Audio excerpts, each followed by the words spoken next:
Welcome once again to Lehto's Law. Here's Steve Lehto. Several people sent me a crazy story out of Florida. 3 arrested in property fraud case after an elderly owner discovers lot sold for $230,000. And this happens a little bit more often now than it used to. And it's scary because how easy it is to do. I suspect we're going to be hearing more about this.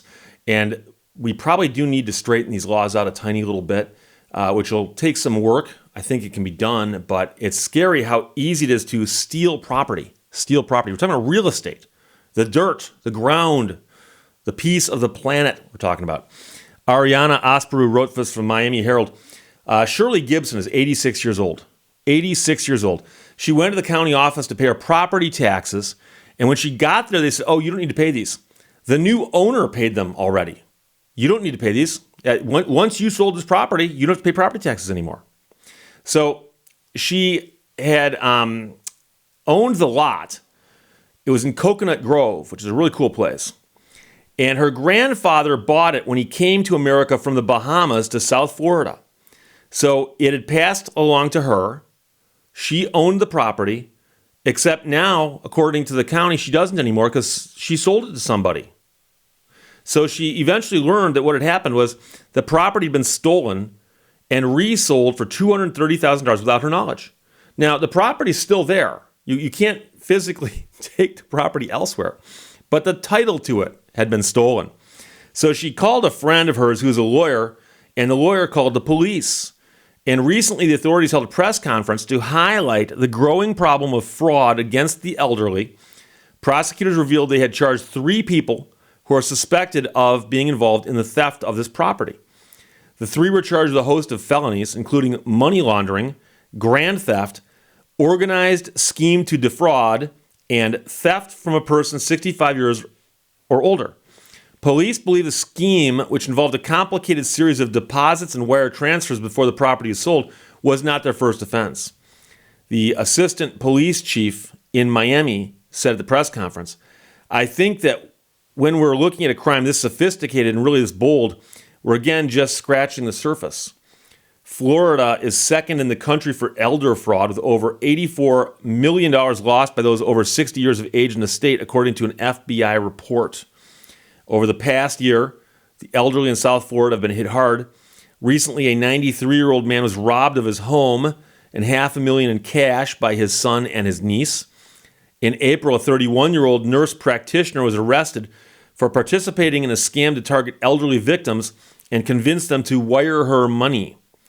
And earlier this year, police say federal agents caught a man in Coral Gables who was being investigated as part of a similar ring. His cohort, who was wounded in the incident where they were dealing with this, was charged federally with scamming the elderly. "Those who exploit and prey on our elderly residents have a cold, cold heart," said Miami-Dade State Attorney Catherine Fernandez-Rundle, who added more than 50 similar cases have been reported recently. So what appears to have happened here, at its most basic, is that somebody realized there's a vacant lot someplace. The woman's not living on it. She owns it, but there's a vacant lot. There's just a lot, a piece of property, Coconut Grove, cool town. And I ran the Miami Marathon a few years back. And, you know, when you're running slow, you see a lot of stuff you wouldn't see if you were driving. And I remember going through this really, really neat little community going, what is this place? Oh, it's Coconut Grove. So it made an impression on me. So that's why it reminds me of that. It was later that I was very, very tired and feeling worn out. But earlier I felt good and I was looking around going, hey, this is a neat place. But there's a vacant lot that's worth some money, $230,000 at least. And the lot's sitting there and somebody realizes, hey, that's just a vacant lot, but it's worth some money. So they go and find out who the owner is, which isn't that hard to do. And they find out some information like that. And then they dummy up the documents to make it look like it's been bought or sold, right?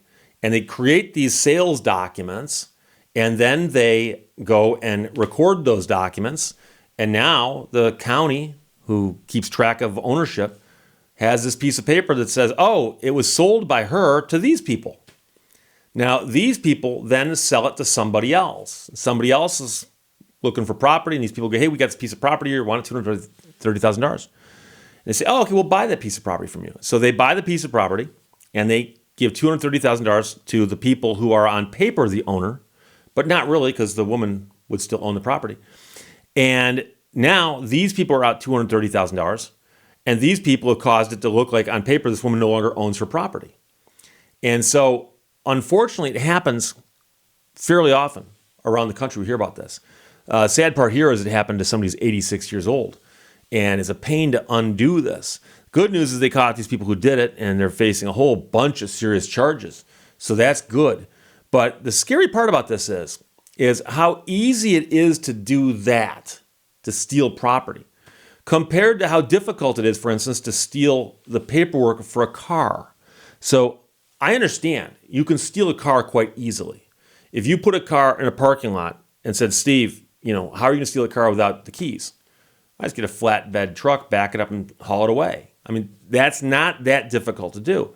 But the problem is selling that vehicle to someone else because I haven't got the title to it. The title is a certificate of title. And the certificate of title with automobiles, although it can be faked and there's ways to do it, and I've seen people have issues with titles before.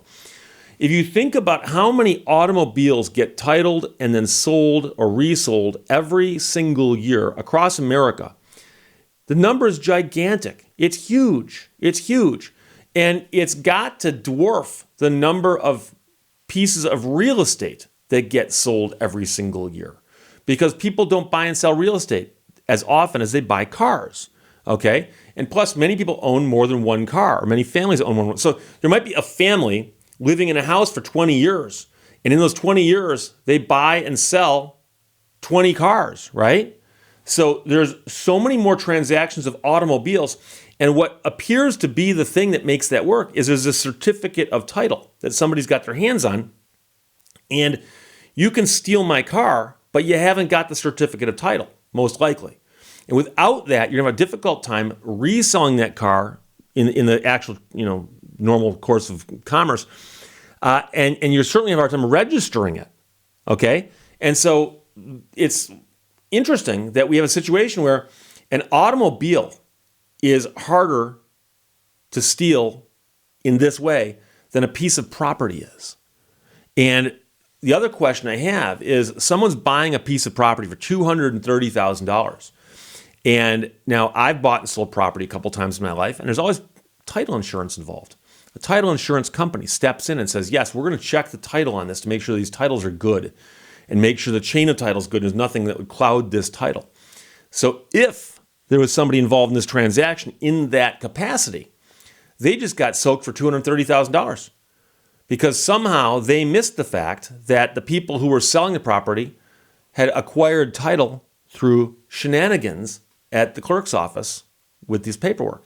So we don't know if there's any title insurance involved in this. It might be that somebody said, no, it's just a piece of property, don't need title insurance, just buy it. And that's possible too.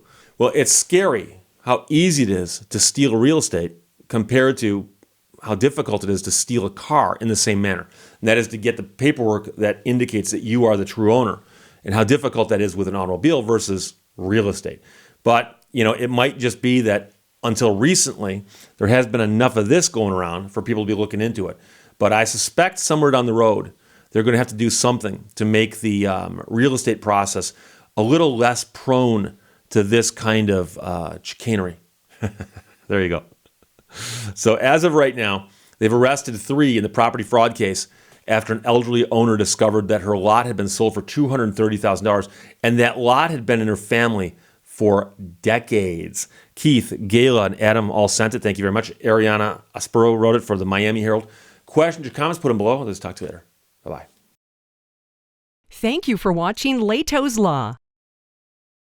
The only way to enjoy anything in this life is to earn it first.